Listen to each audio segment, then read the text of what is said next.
El altar Mifkad.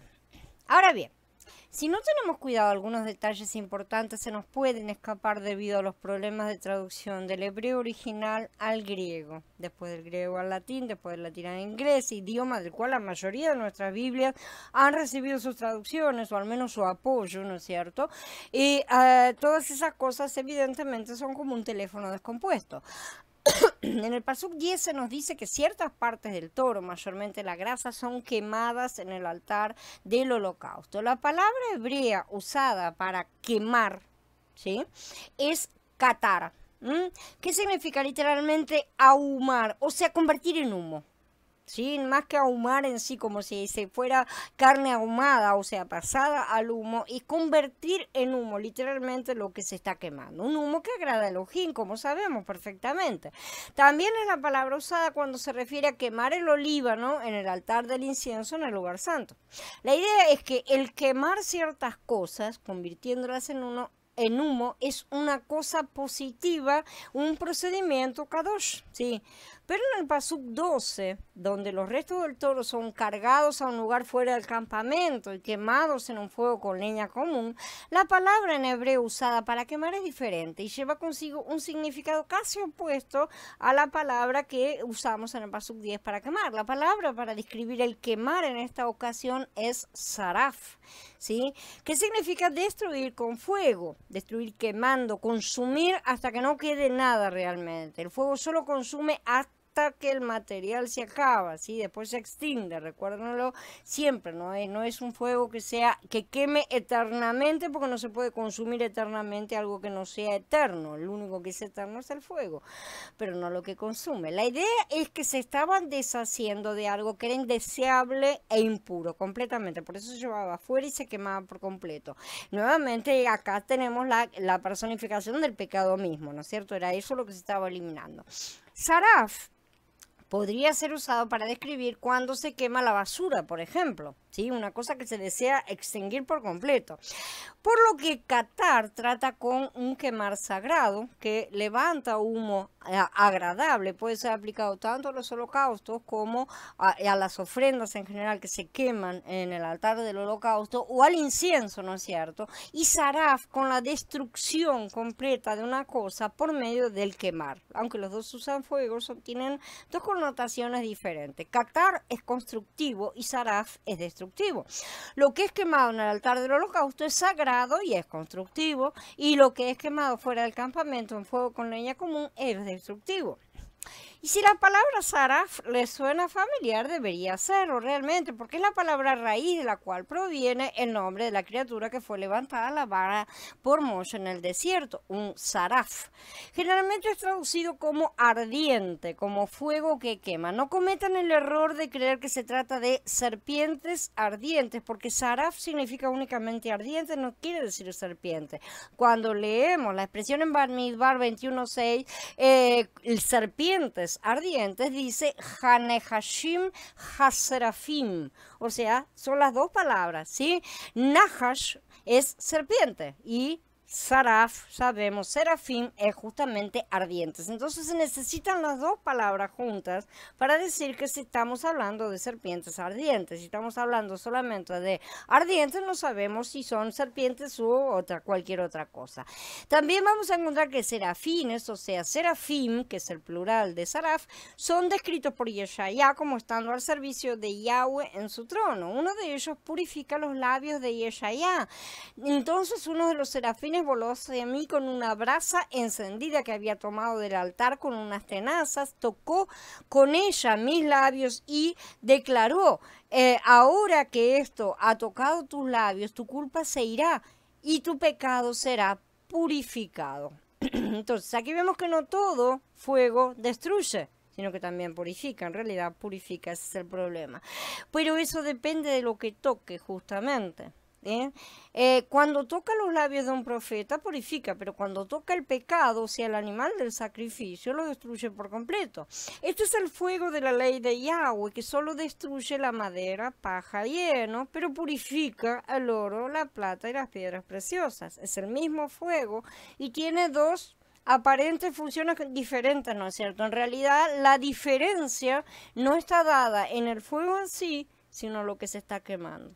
Si es algo que arde, evidentemente va a arder. Si yo coloco dentro de un mismo fuego una hoja de papel y algo de metal, evidentemente la hoja de papel va a arder. ¿Es malo el fuego porque está quemando la hoja de papel y no al metal? Evidentemente no. De lo que se trata es de sustancias diferentes.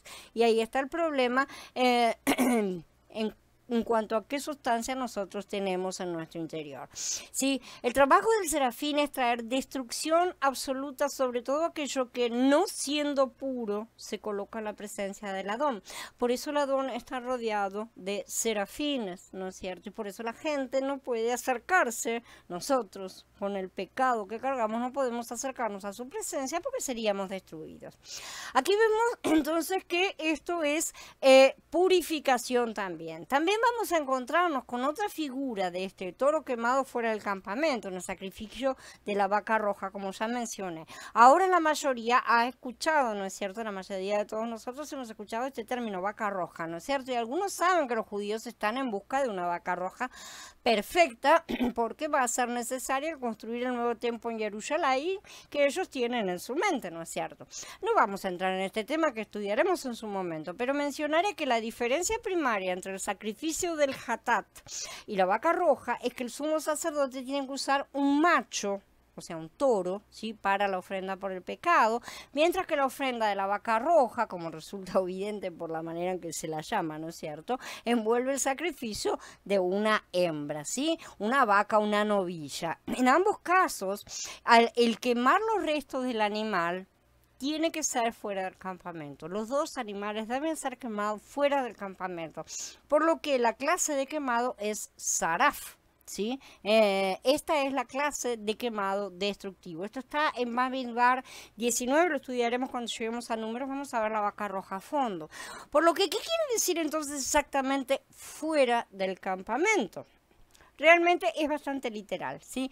Elohim instruyó a Moshe que los israelitas debían acampar alrededor del tabernáculo del desierto, ¿no es cierto?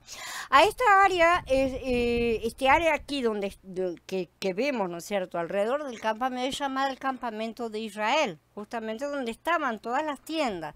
Esta área es considerada pura, no limpia como higiénica, ¿no es cierto?, aunque la higiene es parte necesaria de la pureza, ciertamente, sino pura por la influencia de la esfera de la presencia de Yahweh en el Mishkan. No es tan pura como el lugar santo, ni tan pura como el lugar santísimo, mucho más santo todavía, pero es un área pura porque tiene una influencia del Mishkan, ¿no es cierto?, que están en el centro del campamento y se expande a todo alrededor. Entonces, exactamente donde la frontera del exterior del campamento y el tabernáculo existían en los tiempos de Moshe, es algo que no se nos dice hasta dónde iba, ¿no es cierto? Pero debió de ser en algún lugar un poco más allá de donde las tiendas de las 12 tribus de Israel estaban levantadas, o sea, cubrir el todo, porque esa es la idea, ¿no es cierto?, que la influencia de Yahweh, del Mishkan que estaba colocado en el centro, abarcara absolutamente a todas las tiendas. Entonces el radio estaba determinado simplemente por la cantidad de habitantes que quedaban bajo la esfera de influencia del poder y protección de Elohim, sobre todo en esta parte. Cientos de años más tarde, cuando la tienda portátil, que era el tabernáculo del desierto, se convirtió después en el edificio permanente de madera y piedra que es el templo, que fue el templo, ¿no es cierto?, una medida real y concreta fue establecida para determinar lo que estaba puesto dentro y por lo tanto lo que estaba afuera del campamento. No abarcó fuera del campamento, no abarcó toda la nación, ¿sí? La medida que no dependía ya de las habitaciones de los israelitas, porque estos estaban ahora repartidos por toda la tierra de Israel, ¿no es cierto? Todos ellos estaban fuera del campamento, por así decir, por eso debían ir al templo a realizar sus sacrificios. La medida siempre era circular, y el centro del círculo era el lugar santísimo, como poner un lápiz, ¿no es cierto?, con un hilo atado y a trazar un círculo alrededor. Y el punto central era el templo. Por lo que en el tiempo de Yahshua, el área del campamento de Israel fue establecida con un alcance de unos 200 codos alrededor del lugar santísimo, cerca de unos 90 kilómetros, ¿sí?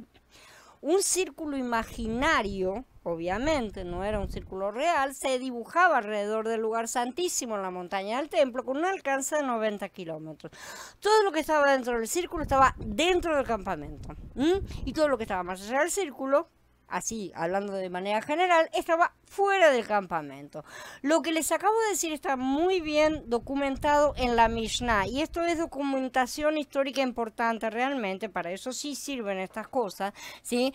No para levantar reglas que contradigan a las escrituras, pero acá sí nos dice cómo hicieron durante la época del templo para manejarse con todas las indicaciones que vamos a estudiar más adelante. Nos cuenta cómo hicieron los israelitas para adaptar las cosas al templo. Es importante entender que tampoco debemos rechazarlo todo, ¿no es cierto? Porque donde el Padre no nos da medidas exactas, como en este ejemplo, sin ir más lejos, en ciertas ocasiones es necesario establecer las pertinentes, porque hay que poner en práctica las cosas, que sean adecuadas al tiempo en que deban ser aplicadas. Esto no implica que sean medidas eternas, ni que van a ser permanentes, cosas permanentes, ni que son mandamientos, ni nada por el estilo. ¿Sí? No tenemos que extender ese celo métrico a determinar hasta dónde llega la mano para lavarnos antes de comer.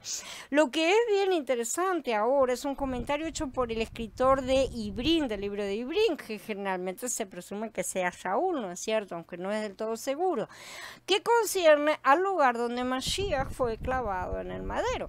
Vamos a buscar en las escrituras, en Ibrín 13, en los pasuquín del 10 al 13, dice: nosotros tenemos un altar del que no tienen derecho a comer los que sirven en la morada, porque los cuerpos de aquellos animales cuya sangre introduce el sumo sacerdote en el Santísimo como sacrificio por el pecado, los queman fuera del campamento.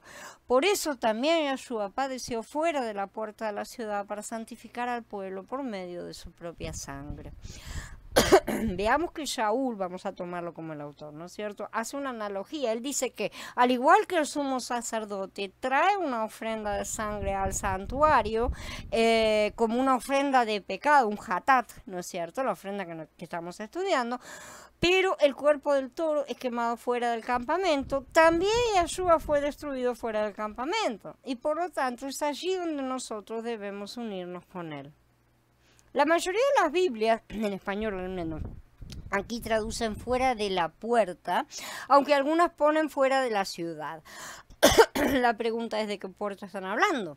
¿Sí? La puerta a la cual se están refiriendo es probablemente la puerta del juicio, puerta de la inspección o traducciones similares, ¿sí?, de acuerdo a estas traducciones justamente.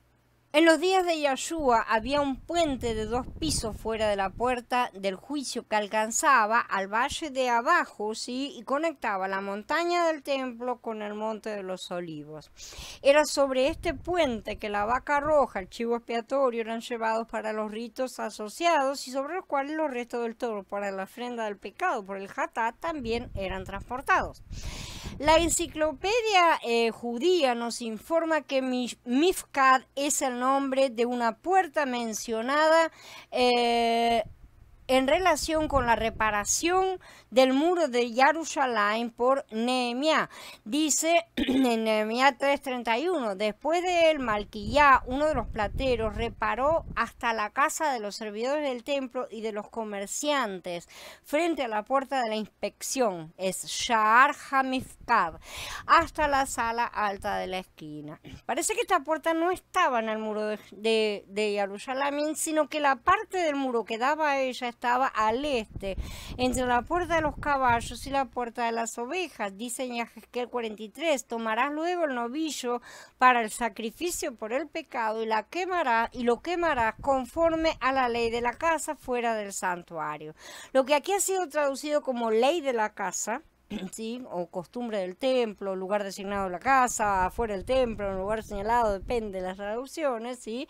Es Bemifkad Habayit y se refiere a ese lugar designado que luego fue conocido como el altar Mifkad, que es a lo que nos estamos refiriendo ahora. La traducción literal es el Mifkad de la casa, Bayit es casa, ¿no es cierto?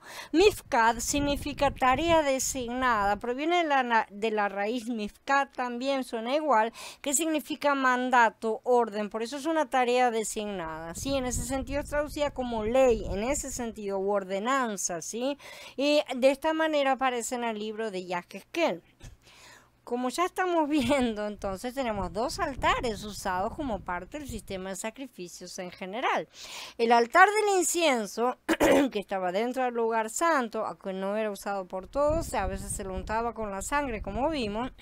El altar del holocausto, ¿no es cierto?, que estaba justamente afuera de la puerta de entrada al templo o al Ohel Moed. Bueno, ahora estamos descubriendo que había un tercer altar, sí, llamado el altar Mifkad. Este altar Mifkad estaba localizado cerca del tope del Monte de los Olivos, justo fuera de la frontera del campamento de Israel. Ese era el requisito más importante, que estuviera fuera. Y allí era donde la vaca roja era quemada, los restos del toro eran hechos cenizas, del toro del Hatat, y por lo tanto, de acuerdo con el escritor de Ibrim, ¿sí? Probablemente muy cerca estaba este lugar donde Mashiach fue clavado en el madero, tipificando que fue quemado, o sea, Saraf, destruido completamente, en el altar Mifkad. Ibrim 13:13 dice que Mashiach llegó a su fin fuera del campamento.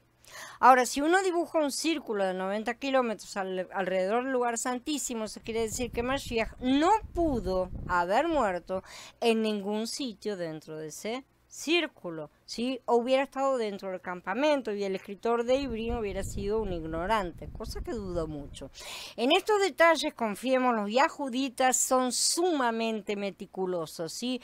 El lugar tradicional donde Mashiach fue clavado en el madero cae adentro del campamento, por el contrario.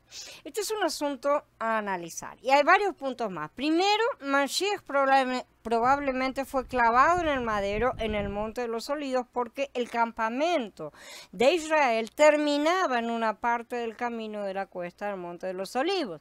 Por lo tanto, quedaba fuera del campamento. Y se nos dice en los evangelios que aquellos que vieron la muerte de Mashiach al experimentar un terremoto en el momento en que entregó su rúa, recuerdan, se viraron y miraron y vieron el velo del templo rasgarse desde arriba hacia abajo. Cuando era como la hora sexta, descendió una oscuridad sobre la tierra hasta la hora novena. El sol se oscureció y el velo del templo se rasgó por la mitad. Entonces Yahshua, gritando a gran voz, dijo: Padre, en tus manos encomiendo mi espíritu.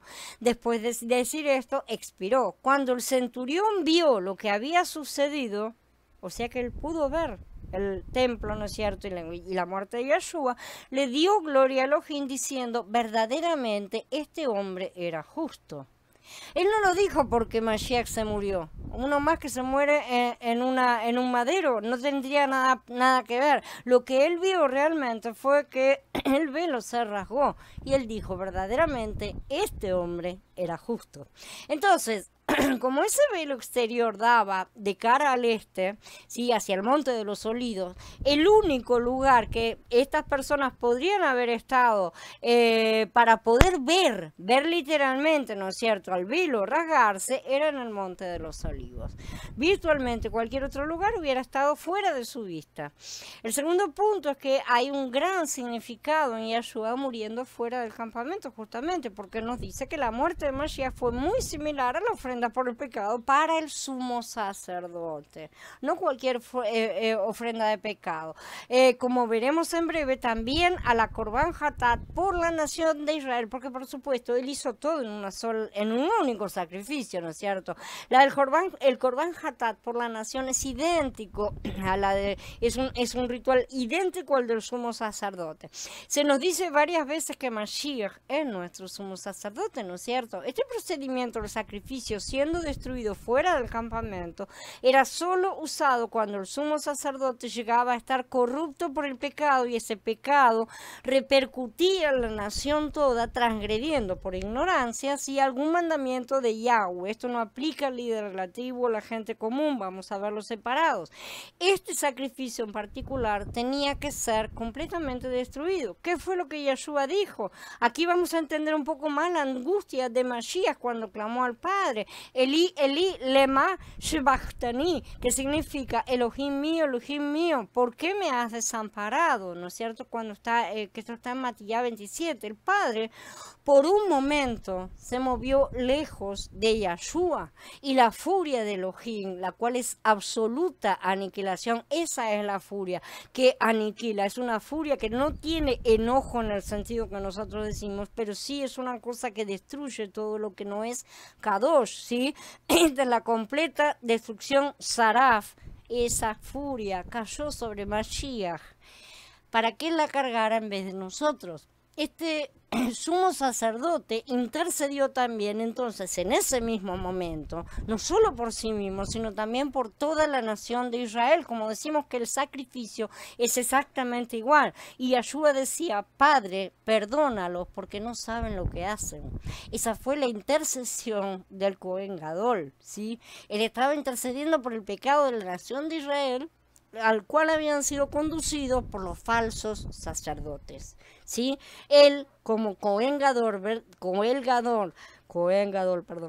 verdadero, se colocó en la posición de hacer sacrificio por sí mismo y sacrificio por toda la nación. Ese sacrificio ha sido aceptado, gloria al Padre, ¿sí? Entonces, ahora, yo no soy del todo dogmática acerca del lugar de la muerte de Yeshua, tampoco voy a levantar una discusión aquí de nada. El escritor del libro de Ibim provee claves, no evidencia absoluta. Él está hablando de cosas que para él eran comida cotidiana, porque los hechos estaban frescos alrededor de todos. No sucede así con nosotros. Pero todo esto demuestra cuán importante es para nosotros estudiar y entender la Torá y el sistema de sacrificios Vayikra. El solo decir que Mashiach fue el sacrificio para nosotros es cierto, pero no es suficiente. No vemos toda esta belleza. ¿Qué clase de sacrificio fue? ¿Cuál de las muchas clases de sacrificios? Cuando Ibrim dice que Mashiach fue ofrecido como ofrenda de pecado, esa es una clase de sacrificio en particular, es un hatat, ¿no es cierto? Un hatat tiene un propósito muy específico. El mismo no es una clase de sacrificio general o universal, ¿sí? No olvidemos que aquellos que originalmente escribieron el Berij Hadashah y los sucesos de la muerte de Mashiach eran yahuditas. A final de cuentas, esa es la realidad. Ellos eran yahuditas. Ellos entendían muy bien la complejidad del sistema de sacrificio porque era de conocimiento común para todos ellos. Por eso no hay tantas explicaciones de algo que era obvio, evidente, porque todo el mundo lo conocía. Entonces, ¿acaso Shaul mencionó esta información acerca de Yeshua muriendo fuera del campamento porque era dramático, porque quería hacer un show? ¿No será mejor que sabía muy bien lo que eso estaba implicando y era lo que estaba queriendo decir para oyentes que también iban a entender eso? Esta información era bastante significativa para cualquier yahudita de ese momento, ¿no es cierto? De todos modos, yo no quiero dar la impresión de que el hatat, que es la ofrenda por el pecado, era el único elemento del sistema de sacrificio que Yeshua cumplió, sí, porque sabemos y hemos estado estudiando ya todos los demás. Como ya vimos, este es solamente uno más de los aspectos, pero ciertamente la porción de la ofrenda por el pecado es tema principal del libro de Ibrim y nosotros debemos prestar atención a este punto.